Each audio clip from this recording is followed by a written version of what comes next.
Hello and welcome to the news bulletin on Goa365 with me, Marsha D'Souza.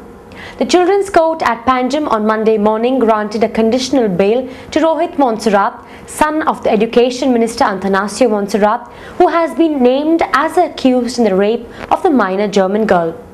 The conditional bail to Rohit Montserrat was granted on a bond of Rs 10,000 as surety by the President of the Children's Court, Desmond de Costa. Bail has been granted today with the conditions that on the bail bond of 10,000 rupees is one surety. He has to report to the police station for 3 days and all the normal conditions of bail. Advocate Arun Brasdisa represented Rohit Montserrat while Public Prosecutor Poonam Barne represented the state when the bail application came up for hearing by the court. A large crowd of supporters of the Education Minister and curious onlookers were seen gathered outside the Children's Court at Pato, Panjim. The Education Minister seemed relieved on his son getting a bail and reiterated that his son was innocent. It is in fact the first step towards that. And I always maintain that my son is innocent. Now it is our duty to prove it, that my son is innocent.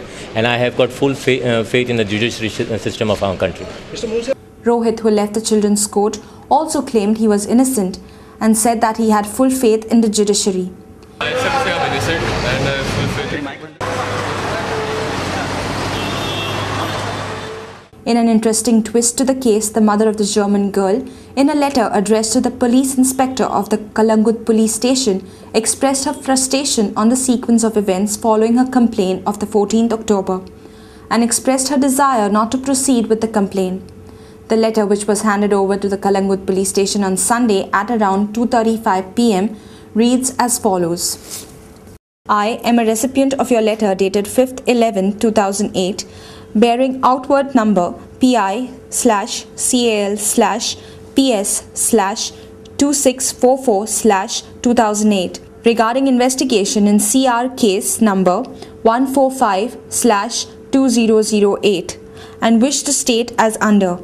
Since the day I have filed the complaint on 14th October, life has become living hell for both me and my daughter.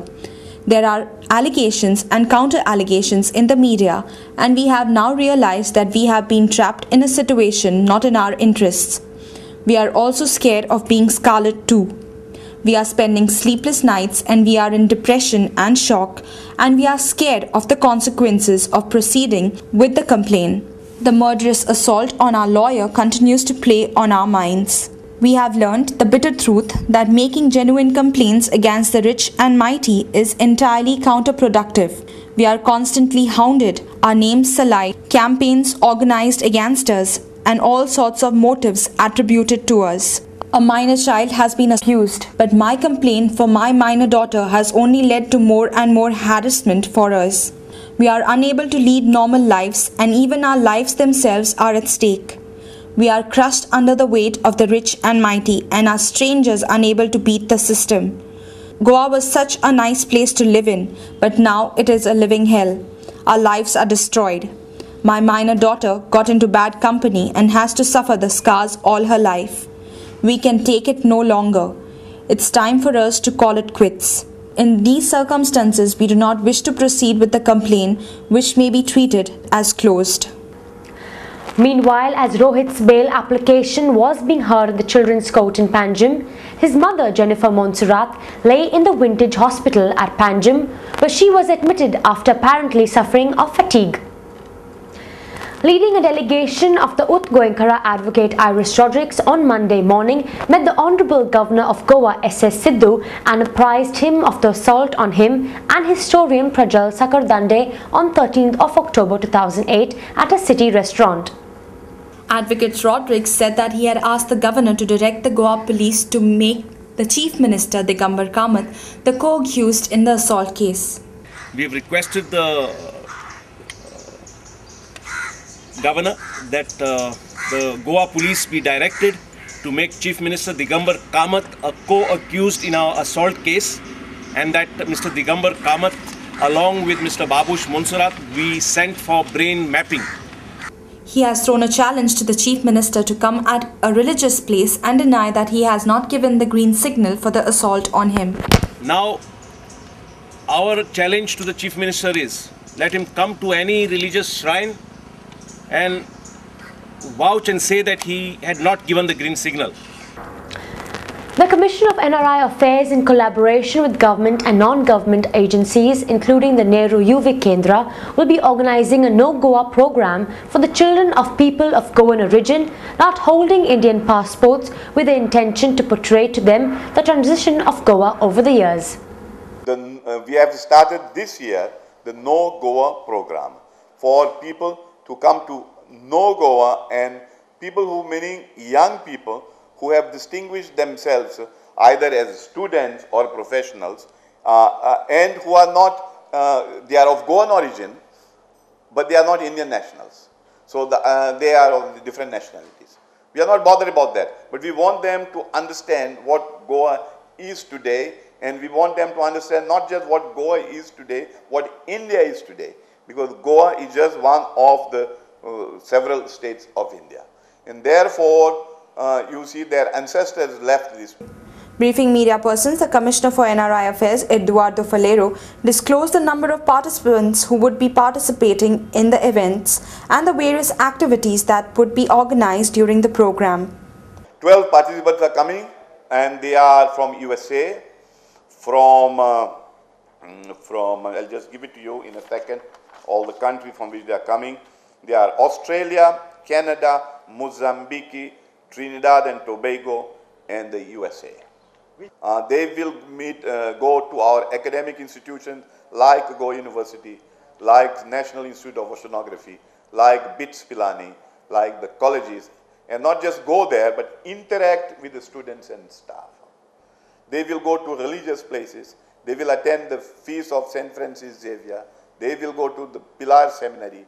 They will go to the temples of Mangeshi, Shantadurga, Chandreshwar. They will go to Safa Masjid. Not just go there, they will interact with the religious leaders to understand that all these religions in their diversity are just one, because the same message of peace, harmony and compassion is common to all of them. The Goa Pradesh Congress Committee spokesperson Jitendra Deshprabhu has accused satellite groups affiliated to the Bharatiya Janata Party for the recent desecration of temples in the state.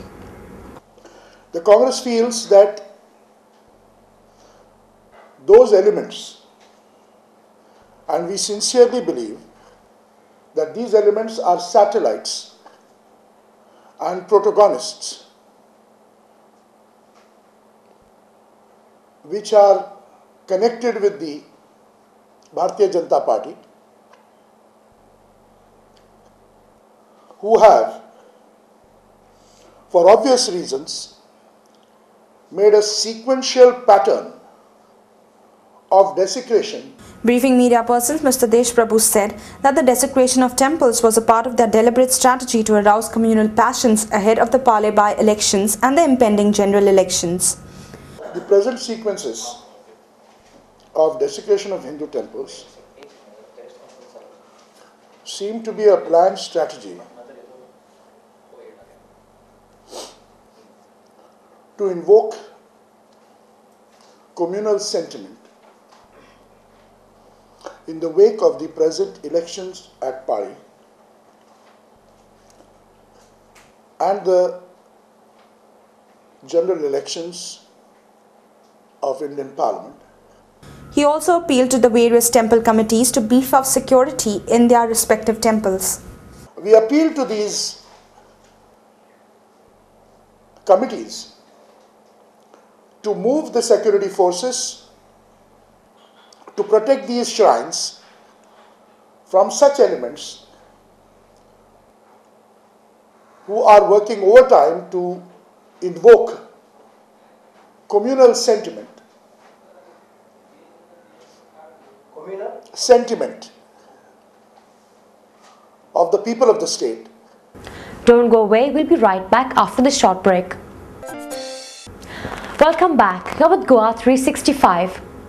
The Kolwale Gram Sabha was adjourned halfway through without arriving at a proper conclusion.